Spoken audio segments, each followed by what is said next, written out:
Espanya, per ser Espanya, ha d'impedir que Catalunya deixi de ser de Catalunya. Doncs és aquest el plantejament que faig jo en aquest llibre.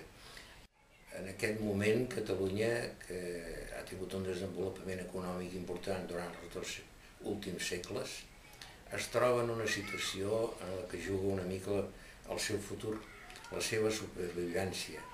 La història i l'economia catalana, sobretot, han rebut les conseqüències d'estar sotmeses a un estat centralista que els catalans han aprofitat mentre aquest estat centralista ha estat feble. A Catalunya, l'economia catalana és com un cotxe amb el fre posat.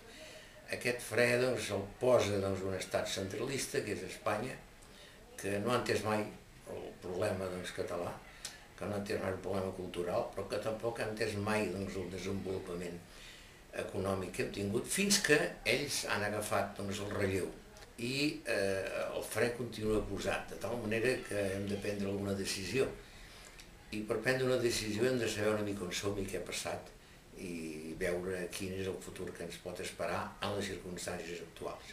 És per això que m'he decidit publicar aquest llibre, perquè em sembla que és oportú i que pot servir a molts de vosaltres per tal de prendre una decisió i de saber una mica de quin mal hem de morir o de viure.